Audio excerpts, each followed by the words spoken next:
Welcome to Sleepcast, probably the most boring podcast in the world. Sleepcast is created to help you relax, slow down, and gently drift off to sleep. There's nothing you need to remember and nowhere else you need to be. Simply get comfortable, close your eyes, and allow tonight's quiet story to carry you away. And now, we hand things over to our two hosts for today's episode. Rest well and enjoy.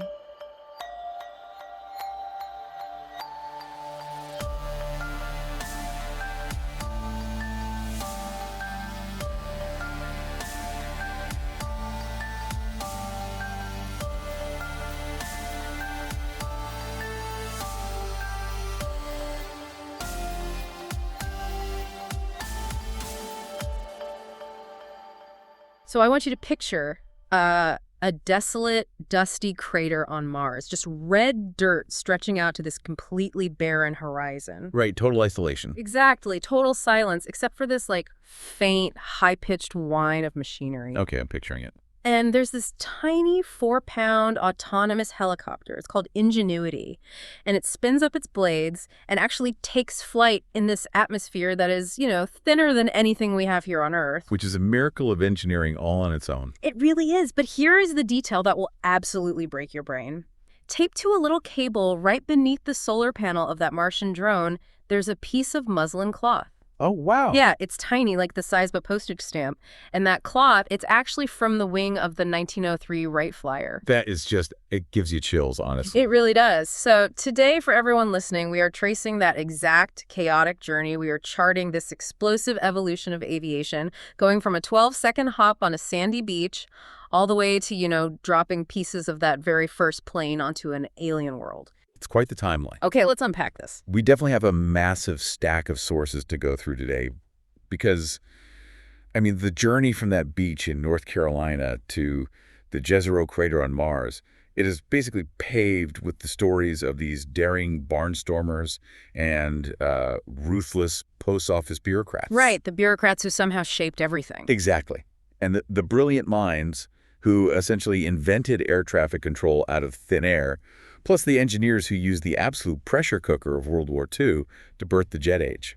There's so much to cover. There is. And if we connect this to the bigger picture, the story of aviation isn't just about, the nuts and bolts of building a flying machine. Right, it's bigger than that. It's really a story about this unyielding human obsession with pushing past our supposed physical and mental limitations. It really is. When you picture flying today, you probably think of this heavily regulated, kind of boring industry. Yeah, taking off your shoes is security. Exactly. You take off your shoes, you cram into seat 14B, you sip a tiny ginger ale, and you, complain if the Wi-Fi is buffering. Right. We take it totally for granted. We do. But before any of that infrastructure existed, aviation was essentially an extreme sport. It was the Wild West up there. Totally unregulated. Yeah.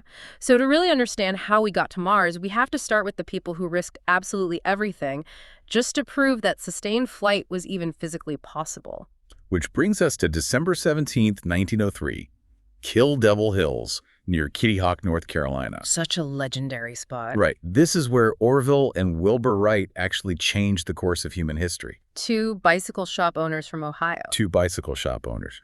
But what they accomplished that morning was the very first sustained, controlled, powered flight of a heavier-than-air aircraft. And I think when you picture that first flight, you're probably imagining a soaring ascent into the clouds, the engine roaring, a huge crowd cheering them on. You're like a movie scene. Yeah, exactly. But let's set the reality of the scene for a second.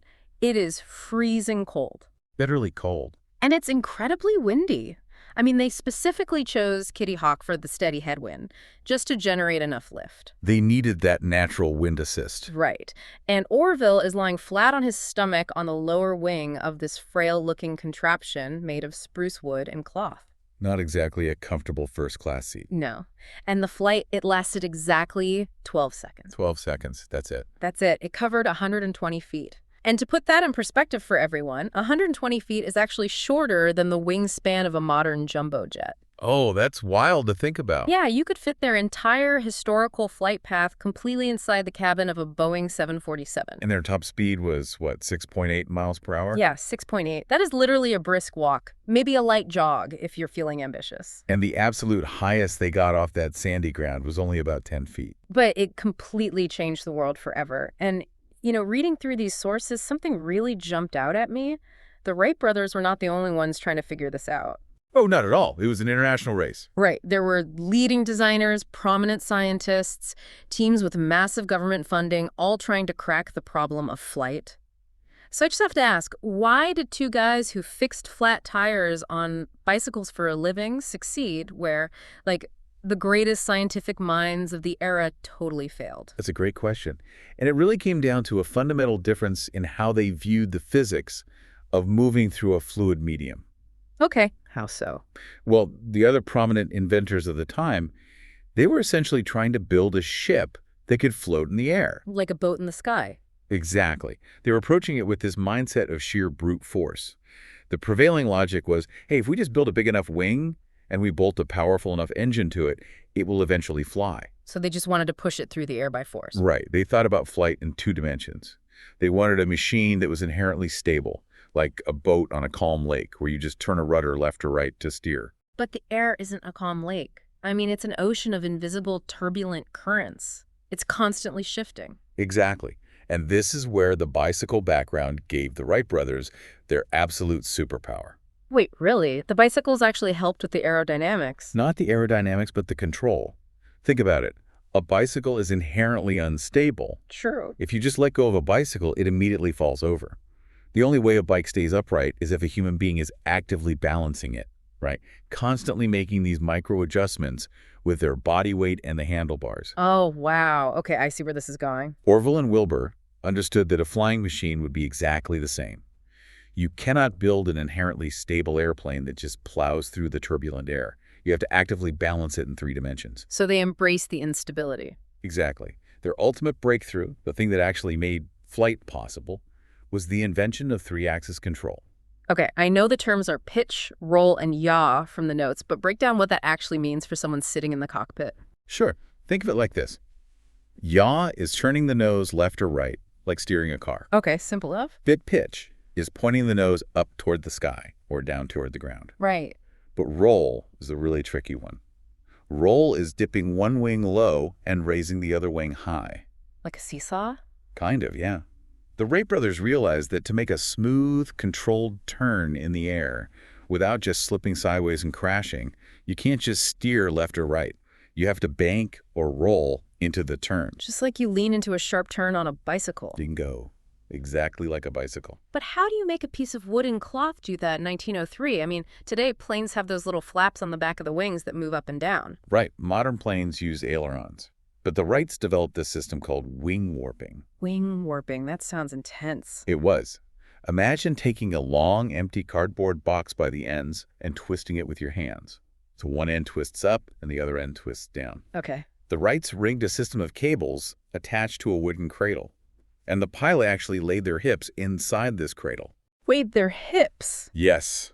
By shifting their hips left or right, the pilot would pull those cables and physically twist or warp the outer edges of the entire wing. That is wild. They were literally bending the airplane mid-flight. Yes. Twisting the trailing edge of the right wing down would catch more air. That creates more lift on that side, pushing the right wing up and causing the plane to roll to the left. That is so clever. It was brilliant. Yeah. They combined this wing warping for roll with a movable rudder in the back for yaw and an elevator in the front for pitch. So they had full control over every direction. Right. They weren't just building a machine that could lift off the ground. They were building a machine that a human being could fluidly control in a totally chaotic environment. They integrated the human nervous system directly into the machine. That's a perfect way to put it. And once they proved that could be done, the barrier was basically broken and progress moved at blinding speed. I mean, within just a few years, aviation went from this secret experiment on a desolate beach to a massive global spectacle. It exploded in popularity. Yeah, the sources detailed this 1909 Reims air meet in the Champagne region of France. And this blew my mind. I'm picturing like a few guys in a farm field with some binoculars. But this event drew anywhere from 300,000 to 500,000 spectators. It was an absolute cultural It's a phenomenon. million people. Yeah. You had Glenn Curtiss, an American aviation pioneer, winning the Gordon Bennett Cup there. Yeah. He took home a $5,000 prize, which was an absolute fortune back then. Why, yeah, massive money. And you had Louis Blériot flying there, too, who had just become a global celebrity for being the very first person to fly a monoplane across the English Channel. But I'm reading about the atmosphere of these events, the massive grandstands, the champagne, the wealthy socialites dressed to the nines, and at the same time, people are crashing, planes are catching fire. It was very chaotic. It sounds like a total circus. So was this purely for entertainment and gambling, or was there actual scientific advancement happening in the middle of all this chaos? It was a chaotic mix of both, honestly. Yes, the crowds were primarily there for the thrill, the spectacle, and, frankly, the very real possibility of seeing a spectacular crash. Right, the morbid curiosity factor. Exactly. But for the aviator and the engineers, these meets were the world's first true aerospace testing facilities. Because everyone was finally in one place. Right. You had the greatest minds in early aeronautics all gathered together. They were inspecting each other's designs, stealing ideas, refining engine performance. Probably a lot of industrial espionage happening. Oh, tons of it. Yeah. And they were pushing the engineering limits of their machines in these competitive trials of speed, altitude, and endurance. So the competition drove the innovation. Absolutely. But perhaps even more importantly, these public spectacles served as the ultimate recruitment tool for the next generation of pioneers. People who saw a plane for the very first time and just immediately caught the bug. Like Harriet Quimby. Harriet Quimby is a perfect example. Tell me about her. She was a working journalist, writing for a magazine in New York, and she was assigned to cover an international air meet in Boston in 1910. Just to write an article. Just to write a story. But she stood on the airfield, took one look at these machines defying gravity, and instantly decided right there she was going to learn how to do it. That's incredible. Just a total life pivot. Yeah. And just a year later, she became the first woman in the United States to earn a pilot's license. Wow. 1 year from seeing a plane to being licensed. And shortly after that, she became the first woman to pilot an aircraft across the English Channel. Which proves just how contagious the idea of flight really was. It wasn't restricted to just scientists and laboratories. It completely captured the public imagination. It became an obsession. And that fever really hit its peak after the First World War, which ushered in this era of the barnstormers. Right. To understand the barnstorming era, you have to look at the economics of the post-war United States. Okay, set the scene. So, during World War I, the U.S. government had commissioned the production of thousands of JN-4 Jenny biplanes. To use in combat. Actually, no. They were meant to be used as training aircraft for military pilots before they went overseas. But when the war suddenly ended, the military had this massive surplus of airplanes they no longer needed. Because they trained all these guys for a war that was over. Exactly. So they sold them off to the public for literally pennies on the dollar. An airplane that cost thousands to build was suddenly available in its original wooden crate for a couple $100. That is insane. Imagine being able to buy an airplane for the price of, like, a used bicycle today. It flooded the market. So suddenly you have this huge influx of cheap hardware, combined with a whole generation of young, adrenaline-fueled military pilots returning home with all these aviation skills, but absolutely no job. Right, because commercial aviation didn't exist yet. You can't just go apply at Delta. Exactly. There were no passenger airlines, there were no cargo routes. The only way to make a living with an airplane was to turn it into a traveling circus act. Hence barnstorming. Right. These pilots would fly across the country, spotting a nice flat farm field on the edge of a town, landing, literally storming the barns, and then charging the locals a few dollars for a joyride. Or they'd put on these wild aerial exhibitions. From the descriptions and the sources, it sounds like the X Games, but with absolutely zero safety regulations. I mean, there was no Federal Aviation Administration back then. None at all. There were no mandated maintenance schedules. Initially, they weren't even wearing parachutes. It was entirely at their own risk. They were doing loops, barrel rolls, and inverted flying in machines held together by literal wire and fabric. And, as the novelty of just seeing an airplane began to wear off, the crowds naturally demanded more danger. Of course they did. That's when you see the rise of windwalking. You had daredevils unbuckling their harnesses, stepping out of the cockpit, and physically walking along the lower wing of a biplane. While the plane is flying. While the pilot is flying at 100 miles an hour, thousands of feet in the air. It's terrifying just to visualize that. And in this incredibly dangerous, unregulated, highly competitive environment, you see the emergence of people who didn't just have to fight gravity, right? They had to fight society just for the right to risk their lives in the air. Yes. And the story of Bessie Coleman is one of the most powerful things in this entire stack of research. Bessie Coleman's determination is just awe-inspiring. Tell me her backstory. Well, she was working as a manicurist in a barbershop in Chicago. And she's listening to the stories of all these pilots returning from the First World War. And she just made up her mind that she was going to become an aviator.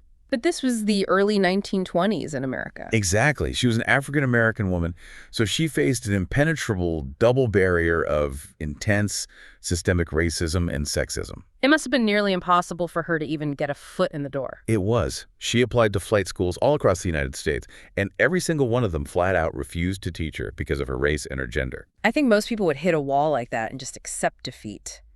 But she didn't, did she? She took a completely different route. She did. She realized that if her own country wouldn't allow her to fly, she would just have to leave it. Wow. She took a second job, she saved every single penny she could, and she actually started taking French classes at night. Oh, because she wanted to go to France. Right. She secured some financial backing from prominent figures in Chicago's Black community, and she traveled all the way across the Atlantic Ocean to France. Why France specifically? Because the French aviation community was far more progressive at the time. She was accepted into the highly respected Caudron Brothers School of Aviation. That is amazing. She taught herself a new language just to go to flight school. It shows her drive. She learned to fly in a 27-foot biplane that was actually notorious for being incredibly difficult to handle. Of course it was. And in 1921, she became the first African-American woman in the world to earn an international pilot's license. And when she returns to the United States with that license in hand, she is an absolute sensation, right? I mean, the press loves her. They absolutely loved her. But her goal wasn't just personal glory. She actually wanted to open a flight school specifically for Black aviators. To pay it forward. Exactly. Yeah. To ensure that no one else would ever have to cross an ocean just to learn how to fly. But she needed money to do that. Right. To fund that dream of a flight school, she turned to the only lucrative avenue available at the time, barnstorming. So she joins the flying circus. She became a massive star attraction, performing these complex stunts, figure eights, and near-ground dips. But what I found so compelling in these sources is that despite her fame and despite her desperate, urgent need for funding to open her school, she remained so fiercely principled. She never compromised her values. Never. There's this amazing illustrative anecdote in the sources that perfectly captures her character. Because she was so famous, she was offered a starring role in a feature film. Which would have been huge money. Huge money, massive exposure. It could have funded her school overnight.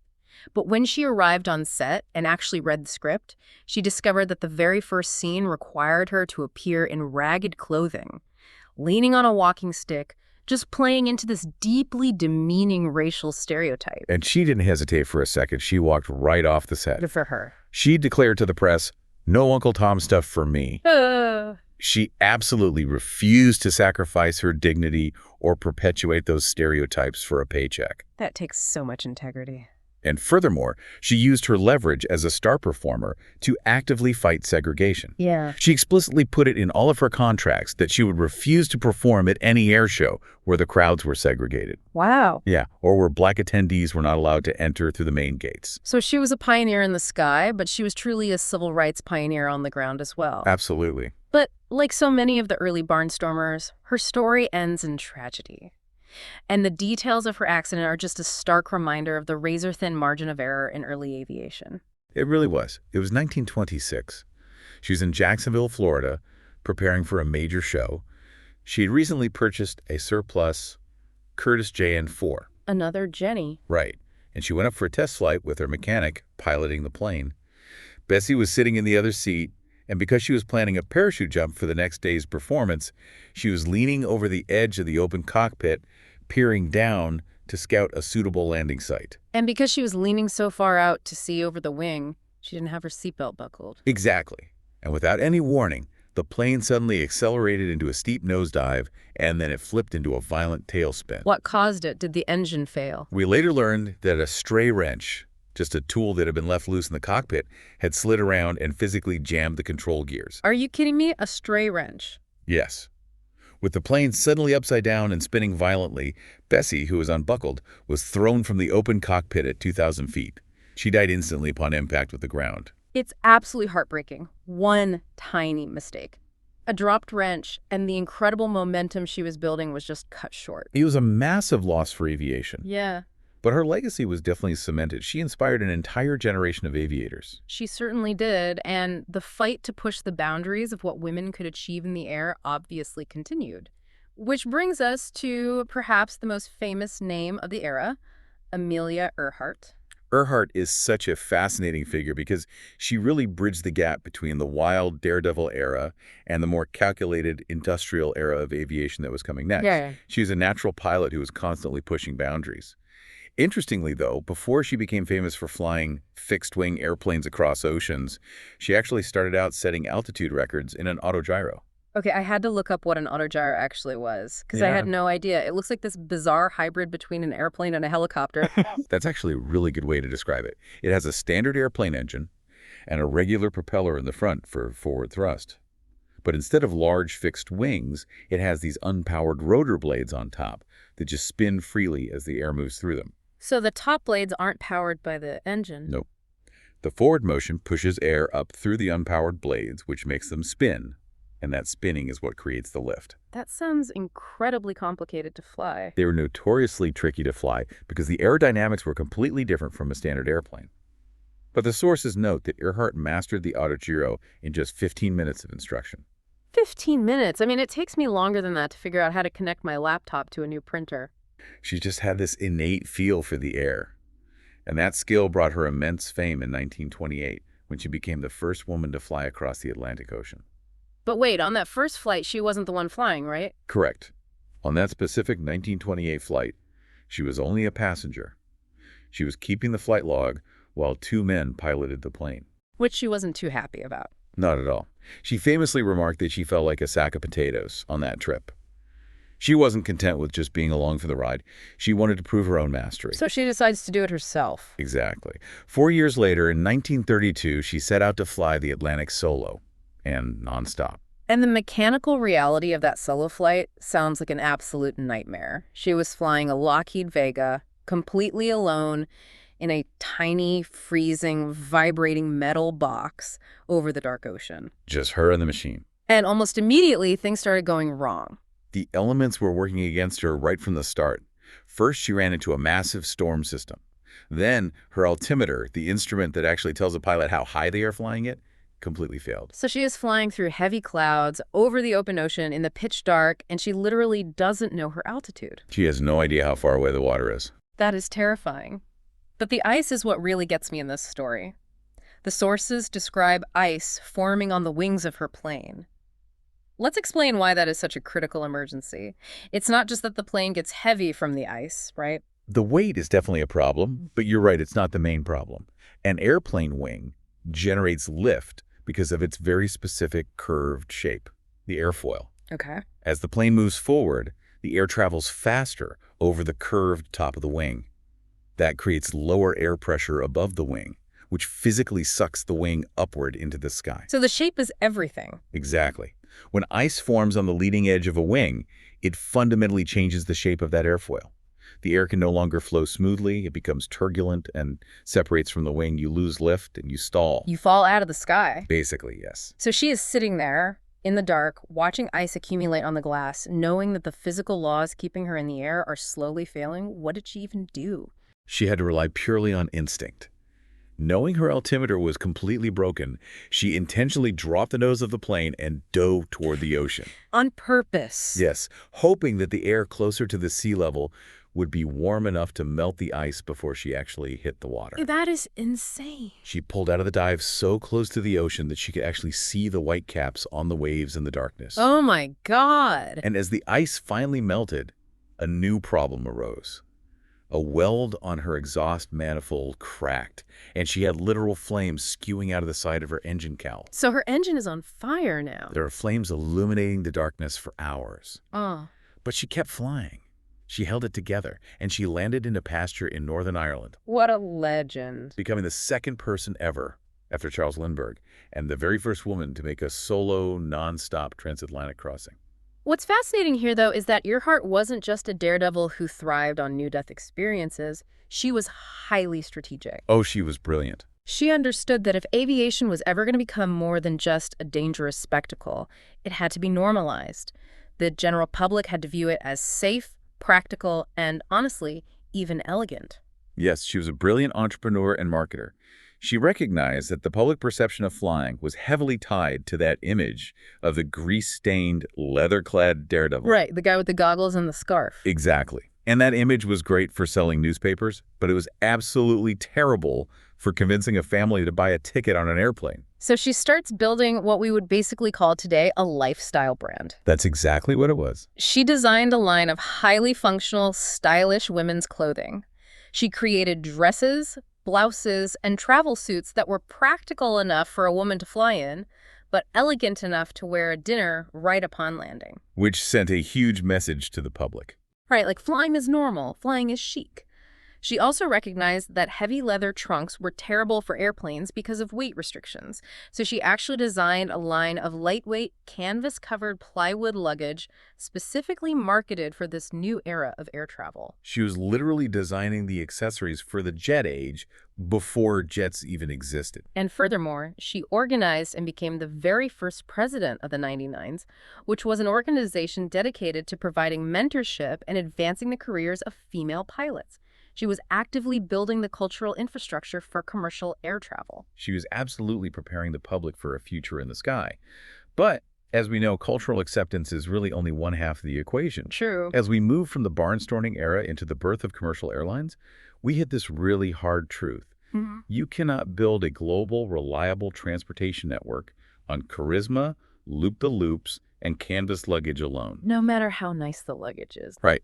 The industry required massive capital investment, highly reliable schedules, and enormous physical infrastructure. Yeah. And surprisingly, that lifeline didn't come from Wall Street investors. It came from a much more bureaucratic place. The United States Post Office? Exactly. The post office. Okay, let's unpack this because this is where the story shifts from extreme sports to extreme economics. It's all about the money. In 1925, Congress passes the Contract Air Mail Act, which everyone in the industry just called the Kelly Act. Right. Essentially, this act allowed the post office to stop trying to fly the mail with their own government pilots and instead contract private aviation companies to do the dangerous work for them. And this seemingly dry, boring piece of legislation completely warped the development of aircraft design because of its incentive structure. How so? Well, under the Kelly Act, the federal government subsidized these private airlines based on the weight of the mail they carried. Wait, hold on. Let's think about the perverse incentives this creates. If I'm a business owner and I'm running an early airline, and the federal government is guaranteeing me a massive payout based strictly on how many pounds of mail bags I can cram into my airplane, why on earth would I ever bother with the hassle of carrying actual human passengers? You wouldn't? Passengers are terrible cargo. They complain, they need padded seats, they need bathrooms, they need the cabin to be heated. They need a lot of space. Exactly. And crucially, a human being weighs a lot, but they don't pay nearly as much per pound as a dense sack of government-subsidized letters. You've hit the nail on the head. That was exactly the problem. The financial incentive structure was completely skewed against human travel. So what did the airlines do? Airline operators heavily favored these small, cramped, single-engine planes, like the Boeing 40 or the various mail planes of that era. Because they were cheap. They were relatively cheap to buy, they were cheap to operate, and you could just stuff them to the absolute brim with heavy mail bags. Pure profit. Right. Developing large, multi-engine passenger planes was an incredibly expensive research and development gamble. And it made zero financial sense to operate them if the government was only rewarding you for dead weight. So the postal subsidy system was actively stunting the technological growth of passenger travel. Here's where it gets really interesting. Because a government bureaucrat steps in and basically uses the power of the federal purse to forcefully manipulate the entire aviation market. Enter Postmaster General Walter Brown. Walter Brown is perhaps the most important and simultaneously the most ruthless architect of the modern passenger airline industry. Ruthless is a good word for it. Brown was appointed by President Herbert Hoover. And he looked at this heavily fragmented system of tiny single-engine planes hauling canvas bags of mail between cow pastures, and he realized it was a complete dead end. It wasn't scalable. Not at all. He wanted a robust, safe, national passenger network. He essentially envisioned an airline industry that rivaled the great railroad monopolies. So in 1930, he drafted new legislation called the McNary-Watrous Act. And how did he flip the script on the airlines? Because you can't just tell a business to stop making easy money. No, you can't tell them, but you can change the math. Brown changed the payment formula entirely. Okay. What was the new formula? Under his new act, instead of paying airlines for the weight of the mail they carried, the post office would now pay them based on the space available for mail inside the aircraft, regardless of how much mail was actually in it. Oh, that is brilliant. It was an absolute economic masterstroke. By paying for volume rather than weight, Brown financially penalized the operators flying those small, cramped, single-engine planes. Because they didn't have any space. Exactly. At the same time, he heavily subsidized any airline willing to build massive multi-engine aircraft with huge fuselages. And here's the kicker, right? If an airline is flying a giant plane just to maximize their space-based mail subsidy, they're going to have a lot of empty room inside that cabin once the mail is loaded. Loads of empty room. And since the government is already paying for the flight, the airline might as well put padded seats in that empty space and sell tickets to human passengers as pure profit. He essentially tricked the aviation industry into building passenger airliners. He really did. He forced their hand through sheer economics. He made it unprofitable not to fly passengers. Furthermore, Brown's Act gave airlines 10-year exclusive rates. Why was that important? It was crucial because it provided the long-term stability that airline executives needed to go to a bank and actually secure the massive loans required to buy fleets of these new, very expensive multi-engine planes. Right. A bank won't lend you millions if your route might disappear next year. Exactly. He also offered lucrative financial bonuses to airlines that adopted technological safety improvements, like two-way radios and advanced navigation instruments.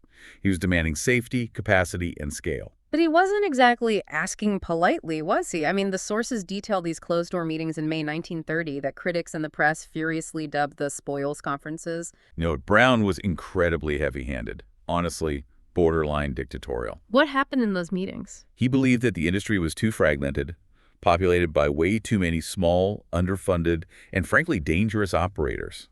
He wanted large, stable, well-capitalized holding companies that could survive an economic downturn. Okay. So during these spoil conferences, he called the heads of the major airlines into his office. When they couldn't agree amongst themselves on how to divide the new, lucrative transcontinental mail routes, Brown just did it himself. He just handed them out. He essentially drew lines on a map and awarded monopolies. He literally forced small air mail lines and passenger lines to merge in order to ensure their survival during the onset of the Great Depression. And if you said no? If you didn't play ball with Walter Brown, you didn't get a mail contract. Without a mail contract, your airline died overnight. It's astonishing. He essentially brute-forced modern behemoths like American Airways, which became American Airlines and TWA, into existence. A government bureaucrat, through sheer willpower and the manipulation of federal funding, birthed the commercial airline industry we recognize today. It's a profound testament to how government policy and economic incentives can radically shape the trajectory of technology. Yeah. But, as is so often the case in the history of innovation, this massive success created an equally massive new problem. Right. So now, thanks to Walter Brown's economic engineering, we have much bigger planes, flying much longer routes, carrying dozens of people. Lots and lots of planes. And there are more of these giant planes in the air than ever before. The skies over major cities are getting seriously crowded. So how do we keep them from smashing into each other? We needed a system to organize the chaos. The era of visual flight, where a pilot just looked out the window and tried not to hit anything, was rapidly ending. We needed air traffic control. When you think of air traffic control today, you think of these darkened, silent rooms, glowing, high-resolution radar screens, headsets, and supercomputers calculating trajectories. The modern ATC centers are incredible. They are. But the reality of how this started is almost comical. We have to introduce a guy named Archie League. Archie League is widely considered the very first air traffic controller in history. Where was he working? He was hired to work at the airfield in St. Louis, Missouri in the late 1920s. And his setup was, well, A little different than a modern radar facility. Just a bit. His entire technological toolkit consisted of a wheelbarrow, a folding beach chair, a notepad, his lunchbox, and 2 flags. A red flag that meant hold, and a checkered flag that meant go. That was the whole system. Yeah. He would wheel his burro out to the very end of the dirt runway, sit in his folding chair in the blistering heat of summer or the freezing cold of winter, look up at the sky with his bare eyes, and literally wave flags at approaching airplanes. To tell them if the runway was clear to land or if they needed to circle around. Imagine trying to control a modern, multi-million-dollar transit network with the exact same tools you'd use to start a neighborhood go-kart race. It's mind-boggling. It worked reasonably well when there were only a handful of biplanes flying at 90 miles an hour, arriving one at a time. Sure. But as Walter Brown's massive passenger airliners started flooding the skies, the flag system became completely obsolete. You can't wave a flag at a plane miles away. Right. So by 1935, a consortium of major airlines recognized that they needed to coordinate flights not just at the airport, but en route as planes traveled between cities. And so they opened the first airway traffic control station in Newark, New Jersey. Yes. And this brings us to what the sources call the shrimp boat era. Now, I love this detail, but I also need you to explain it because it sounds like the most stressful board game ever invented. How did this actually work? It was an incredibly manual, labor-intensive, and just mentally taxing system. These early en route controllers sitting in the Newark Center had absolutely no direct radio link to the airplanes in the sky. None. None. They couldn't put on a headset and talk to a pilot. Instead, they had to rely on a really convoluted game of telephone. Walk me through it. So, a pilot in the air would use their radio to call a local airline dispatcher, or an airway radio operator, or local airport tower. Someone on the ground near them. Right. Those people on the ground would then pick up a physical landline telephone and call the controllers in Newark to relay the position report. Wait, hold on. You're telling me they tracked passenger planes moving at hundreds of miles an hour by waiting for a phone call? That's exactly what I'm telling you. How is that mathematically possible for a human brain to calculate in real time? So a pilot says, I'm over this town. The radio operator calls the controller maybe 10 minutes later, and then what? Well, the controllers in the center had this massive, flat blackboard table laid out with a map of the airways. And to track the flights, they used little heavy brass weights, which they nicknamed shrimp boats because of their shape. Shrimp boats. Right. They would write the flight number on a slip of paper, stick it in the shrimp boat, and physically move these little boats across the map based on those relayed phone reports. But the report is already old by the time they get it. Exactly. So the controller had to do intense, continuous mental math. If the plane was over Pointe Nike at 10 minutes ago, and it's flying at 150 miles per hour with a 20-mile-per-hour headwind, where is it right now? My brain hurts just thinking about that. The controllers had to hold a constantly shifting three-dimensional map of the sky entirely in their heads. They had to predict where aircraft would be in the future, moving little metal pieces on a table to ensure that two planes didn't occupy the same airspace at the same time. It is an absolute miracle anyone survived. It is. And for a while they did. The system somehow held together. But post-World War II, the volume of domestic air traffic completely exploded. The planes are getting much larger, and crucially, they're getting much faster. Much faster. Yet, outside of a few specific designated airways, the vast majority of the sky was still totally uncontrolled. Planes were still flying under visual flight rules, which basically means it's a big sky, look out your window, and try not to hit anyone. And the mathematical probability of that system failing finally caught up with the industry in a catastrophic way on June 30th, 1956. What exactly happened? A Transworld Airlines Super Constellation and a United Airlines DC-7 had both taken off from Los Angeles, heading east. They were flying under visual flight rules. So nobody on the ground is actively separating them. Right. They were in uncontrolled airspace over the Grand Canyon. They were both flying at roughly 21,000 feet, traveling at hundreds of miles an hour. It is believed they were maneuvering around towering thunderclouds, which completely obscured their vision. Oh, no. They collided midair. All 128 people on board both aircraft were killed. The sources describe the wreckage scattered across the canyon. It was an unprecedented tragedy and a horrific wake-up call for the entire nation. Up until that moment, there was this general assumption that the sky was just too vast for two planes to accidentally hit each other. The Grand Canyon disaster proved beyond a shadow of a doubt that visual rules and manual shrimp boat tracking were no longer sufficient. They just couldn't keep up. Right. Human eyes and mental math simply couldn't keep up with the speed, altitude, and density of modern aviation. The public demanded action, and this disaster directly led to the passage of the 1958 Federal Aviation Act. And this act fundamentally reorganized everything, right? It transformed the existing, somewhat toothless regulatory bodies into the independent Federal Aviation Agency, which we know today as the Federal Aviation Administration, the FAA. Yes, the FAA was granted sweeping, centralized authority over the national airspace. But on a practical level, the agency's primary mandate was to roll out a technology that had been perfected in the military during World War II radar, specifically the Airport Surveillance Radar, or ASR-1. Let's talk about that shift from shrimp boats to radar. How did that change the controller's job? Well, radar is an acronym for radio detection and ranging. Instead of waiting for a pilot to call a radio operator, who then calls the controller on a landline, a rotating antenna on the ground sends out a pulse of radio waves. Okay. When that wave hits a metal airplane in the sky, it bounces back to the antenna. The system measures exactly how long the bounce took and paints a glowing blip on a circular screen. So it's instantaneous. Yes. For the very first time in history, an air traffic controller could look at a screen and see the exact real-time location of every aircraft in their sector, regardless of the weather or visibility. But even with radar screens replacing chalkboards, the system is fundamentally only as good as the human beings running it. And the sources go into deep detail about the human cost of this system. I mean, staring at a glowing green radar screen responsible for thousands of lives every single hour, making split-second spatial decisions. The stress of that job is nearly unimaginable. The psychological toll on the controllers was massive.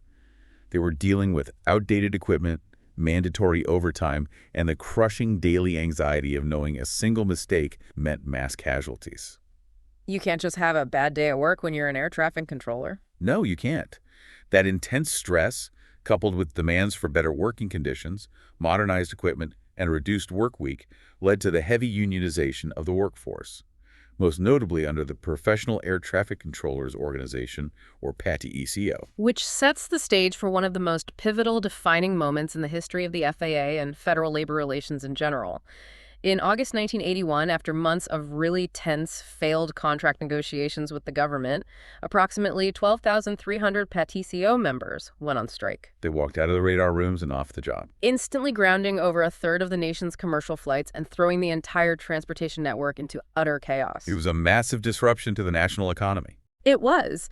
And President Ronald Reagan responded within hours, taking a very hardline stance. He issued a firm 48-hour ultimatum to the union: return to your screens or face permanent dismissal. His administration argued that striking against the federal government by federal employees was illegal and heavily compromised national safety. And when that 48-hour deadline passed, The government followed through. Roughly 11,400 air traffic controllers were fired and permanently banned from federal service. that is a staggering loss of institutional knowledge overnight. It was. To keep the skies open and the economy moving, the FAA had to scramble like never before. Non-striking supervisors stepped in to run the radar screens, and the government brought in about 800 military air traffic controllers to operate the civilian towers. All while they initiated this massive, grueling hiring and training program to completely rebuild the workforce from scratch.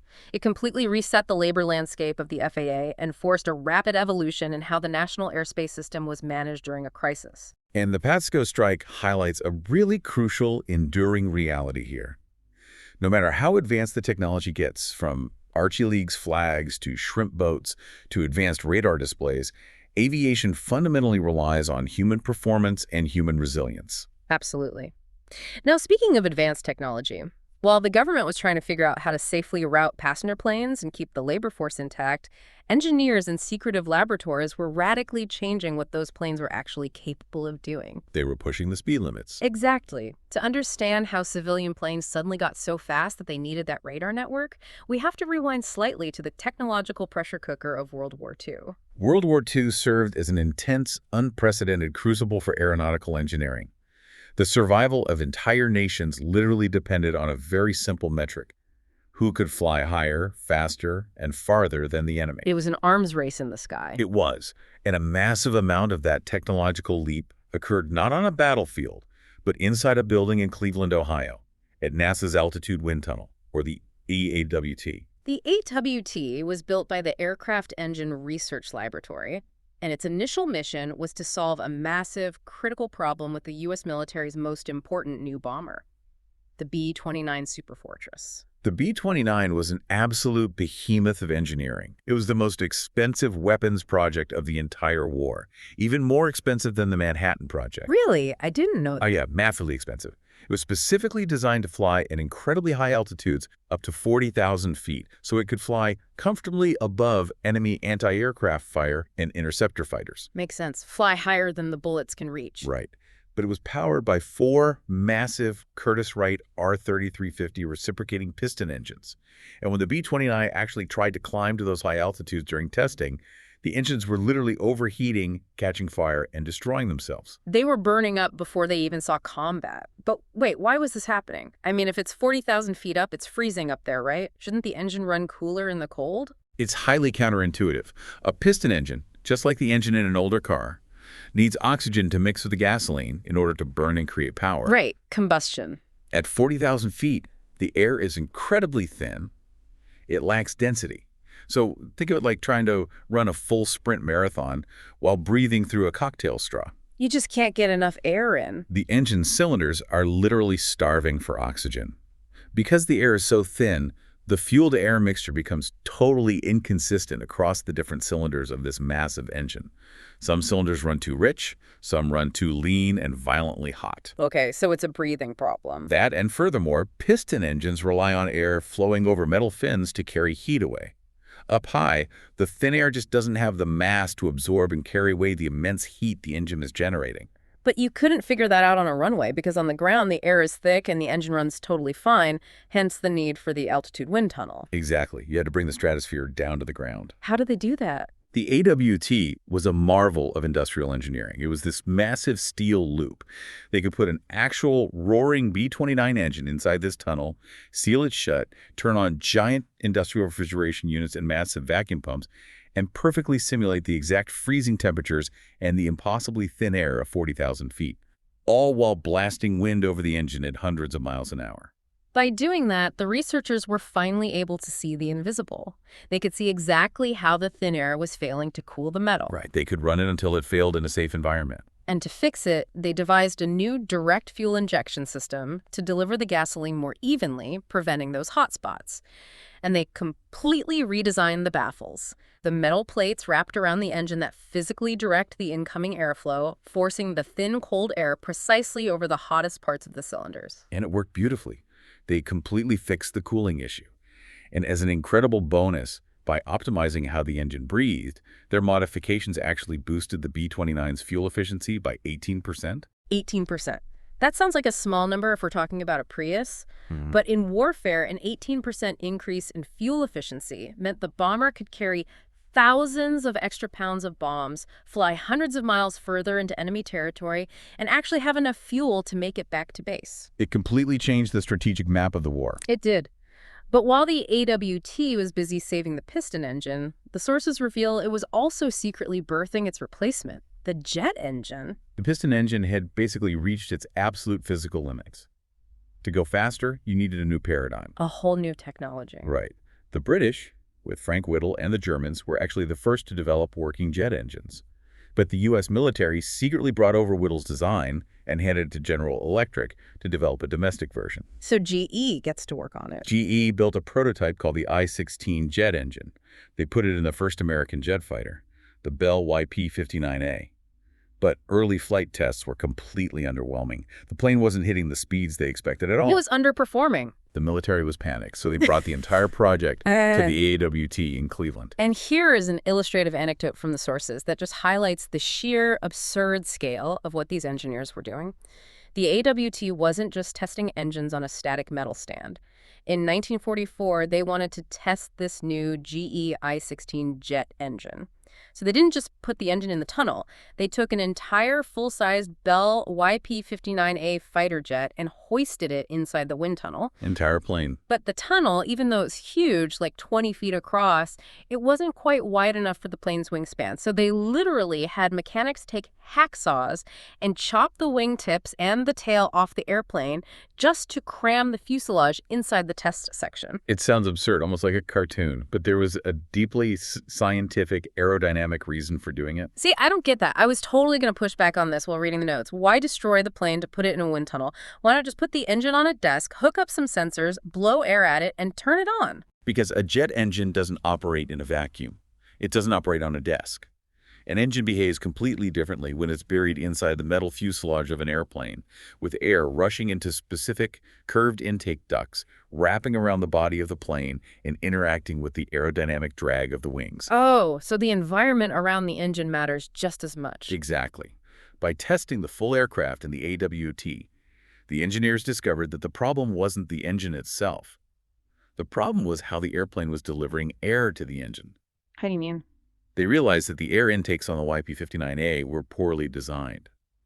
The boundary layer air, that's the turbulent air scraping along the skin of the plane, was choking the intakes. So the engine was suffocating because of the plane's shape. Precisely.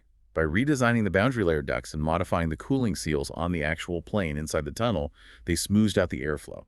That single aerodynamic tweak increased the jet engine's thrust and performance by 25%. That is a massive leap forward without even touching the engine's internal mechanics.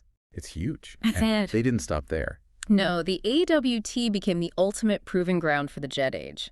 They moved on to the next generation of GE jet engines, the I-40, which went into the Lockheed YP-80A Shooting Star. Right. And because of the safety of testing inside that sealed tunnel, they were able to figure out how to restart a jet engine mid-flight at 20,000 feet. Which, if you think about it, is a terrifying thing to have to figure out by trial and error in the actual sky. Oh, completely. Like, hey, turn the engine off and let's see if we can get it back on before we hit the ground. Exactly. You definitely want to figure that out in the tunnel.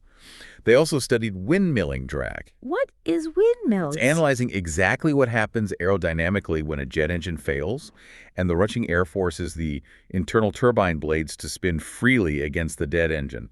They were writing the literal foundational textbook on jet propulsion aerodynamics. Okay, so GE proves that the jet engine works in the wind tunnel, but does the military just stop there, or are other companies jumping on this new technology? Everyone saw that jets were the future. The sources specifically highlight the work of Westinghouse, who came into the picture with their 19B and 19XB jet engines. What was special about the Westinghouse engines? The Westinghouse engines were historically crucial because they utilized an axial flow compressor rather than the centrifugal compressor used by Frank Whittle and GE. Let's break that down because compressor design sounds incredibly dry, but it's actually the reason modern planes look the way they do today. What is the physical difference between centrifugal and axial? Sure. Think of a centrifugal compressor like a spinning salad spinner. The air enters the center, and spinning impellers violently fling the air outward radially to compress it. Okay, flinging it outward. Because it flings air outward, the engine has to be very wide and bulky. It creates a lot of aerodynamic drag. But an axial compressor is completely different. Think of it like a series of desk fans stacked directly behind one another inside a long tube. Okay, so the air moves in a straight line instead of being flung out. Exactly. The air enters the front, and each spinning fan or stage of blades pushes the air straight back to the next stage, compressing it tighter and tighter in a straight axial line. That sounds much more efficient. It is. Because the air isn't flung outward, the engine can be built much narrower, like a sleek cylinder. It's a much more aerodynamic design. It allows planes to fly much faster with less drag, and it became the foundational architecture for almost all modern jet engines you see hanging under the wings of airliners today. And again, those early axial engines were proven and perfected in the frigid artificial gales of the altitude wind tunnel. The knowledge forged in that tunnel fundamentally changed the outcome of the war. But as we transition out of the 1940s, we see that military jet technology fundamentally changed civilian life in the decades that followed. Yeah, the jet engines and pressurized cabins developed for high-altitude combat planes were quickly adapted for passenger airliners. Boeing, Douglas, Lockheed, they took wartime tech and commercialized it, and this created a massive, unprecedented commercial boom in the post-war era. It changed how the public traveled. The sources pinpoint 1952 as a major economic tipping point. Remember Walter Brown and the post office subsidies that were required to keep the airlines alive in the 1930s? Oh, yeah. the mail money. By 1952, the commercial airlines had become so efficient, their planes were so large, and passenger travel had become so popular that the government completely ended those decades-old airmail subsidies. They didn't need them anymore. Exactly. The airlines were finally self-sustaining. They didn't need the crutch of the post office anymore. And the cultural shift that followed was incredibly rapid. In 1955, a historic milestone was reached. For the very first time in history, more Americans traveled between cities by air than by train. That is a staggering statistic. Let's pause and just appreciate the speed of that innovation. In just 50 years, we went from Orville Wright hopping 120 feet over a beach to aircraft completely dethroning the railroad, which was the most powerful industrial monopoly in American history, as the king of domestic travel. It's an unbelievable acceleration. And it didn't stop there. Just 2 years later, in 1957, passenger airliners officially replaced ocean liners as the preferred way to cross the Atlantic Ocean. The era of mass global air travel had truly arrived. You could have breakfast in New York and dinner in London. The world fundamentally shrank. Time zones just collapsed. But, while commercial airlines were making flights safe, boring, and routine for the general public, they're literally serving cocktails and prime rib at 30,000 feet. There was still a faction of aviators who refused to settle. The test pilots. Exactly. Test pilots were out on the fringes over the deserts of California, continuing to push the absolute physical limits of aerospace engineering and human endurance. Oh, we can't talk about pushing the limits of aviation without discussing the sound barrier and Chuck Yeager. We really can't. October 14th, 1947. Yes. Piloting the Bell X-1, which was essentially a bullet with tiny wings and a rocket engine strapped to the back, Yeager became the first person to break the sound barrier in level flight, hitting Mach 1.06. Why was the sound barrier viewed as such a massive hurdle? Was it just a speed record, or was there actual fear involved? Oh, there was immense fear. Up until that point, many highly educated engineers believed there was an actual physical sound wall in the sky. Like hitting a brick wall. Literally. As planes got closer to the speed of sound during World War II in steep dives, the air compressing in front of the plane would create intense shock waves. The controls would freeze, the planes would shake violently, and some literally tore themselves apart in midair. That's horrifying. The math suggested that the drag would become infinite at Mach 1. And Yeager, flying with broken ribs from a horseback riding accident, pushed the throttle forward, punched through that turbulence, and proved that the sky didn't have a speed limit. He proved that the math was wrong. He did. And as planes flew faster, they also needed to fly higher to avoid the thick air of the lower atmosphere. And that drive to go higher led to some truly insane experiments regarding human survival in the stratosphere. This is where aviation starts to blend into space exploration. We have to talk about Joseph Kittinger. Kittinger's story is incredible. In the late 1950s, as the United States military and early NASA were preparing to send humans into space, they realized they had a glaring gap in their knowledge. What was the gap? They needed to know what would happen to an astronaut if their spacecraft failed, and they had to bail out at the very edge of space. Could a human body survive a free fall from the stratosphere? So how do you test that? Well, in 1959, under Project Excelsior, Captain Joseph Kittinger rode an unpressurized open gondola attached to a massive helium balloon up to 76,400 feet. Over 14 miles high. He is looking at the curvature of the Earth and the blackness of space. He's wearing a pressurized spacesuit because if he wasn't, his blood would literally boil at that altitude. And then he stepped out of the gondola. He intentionally plummeted from the stratosphere. He parachuted from space. He fell through temperatures of minus 100 degrees Fahrenheit, free-falling for miles before his main parachute deployed. He proved that with the right pressurized equipment, a human could survive the extreme environment of the upper atmosphere. He was the biological guinea pig for the space program. It's just staggering bravery. You have Yeager conquering speed, Kittinger conquering altitude, and the records kept falling right into the modern era. In 1986, Dick Rutan and Jeannie Yeager, who, interestingly, is no relation to Chuck Yeager, achieved the ultimate endurance record. They flew a highly experimental aircraft called the Voyager. It was designed by Dick's brother, Burt Rutan, and the Voyager looked like a flying catamaran. It was made almost entirely of ultralight carbon composite materials, and essentially Hmm. every single hollow space inside the wings and fuselage was completely filled with So it fuel. was flying gas tank. Yeah. They took off from Edwards Air Force Base and flew nonstop around the entire globe. 9 days, 3 minutes, and 44 seconds. No refueling, no stopping. They were crammed into a cockpit roughly the size of a telephone booth, enduring deafening engine noise, sleep deprivation, and terrible weather. They broke the ultimate absolute distance and endurance records. Which really raises an important question. When you've conquered speed and you've conquered altitude and you've flown around the entire circumference of the planet without stopping, where does the drive to go further end? What is left for aviation? Right. When you run out of Earth, what do? The answer is the drive doesn't end. It just leaves the atmosphere entirely. And that brings us full circle, back to the sand dunes of Kitty Hawk, North Carolina.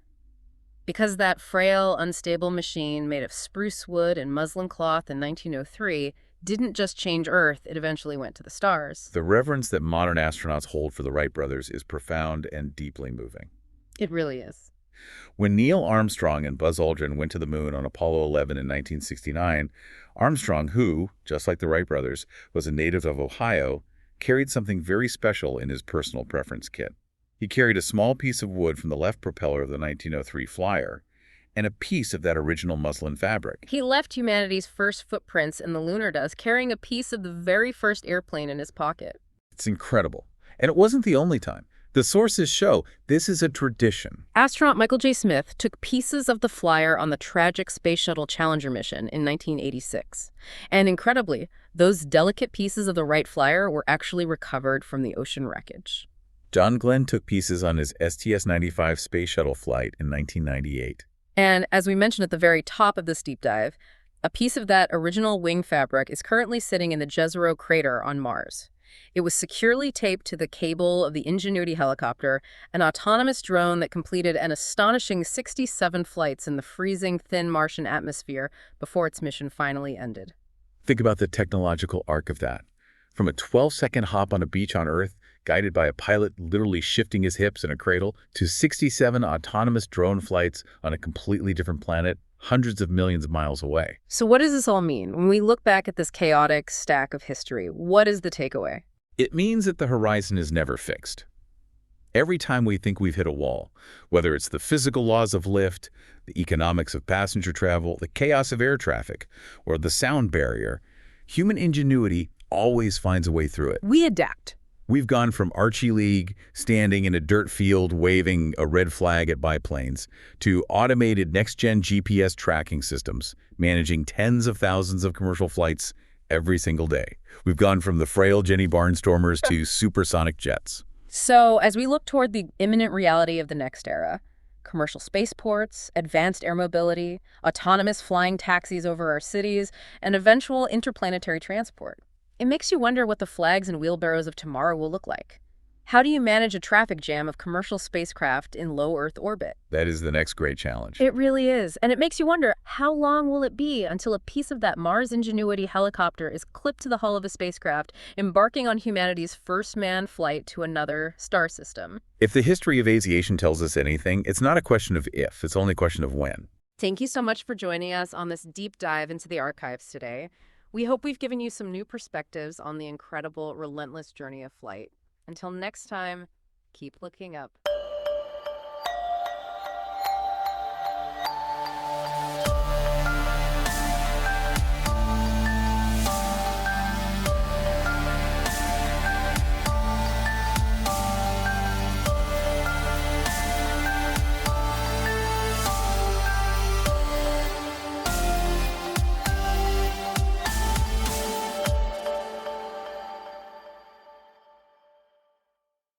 And that brings another quiet episode of Sleepcast to an end. Thank you for spending this time with us. We hope our two hosts helped you relax, slow your thoughts, and perhaps drift gently off to sleep. New episodes of Sleepcast are released every day, 7 days a week, all year round. Follow Sleepcast on the podcast app you are using now, so new episodes are added automatically, and you can be notified whenever another wonderfully boring story is released. Until next time, sleep peacefully and good night. Sleepcast, probably the most boring podcast in the world.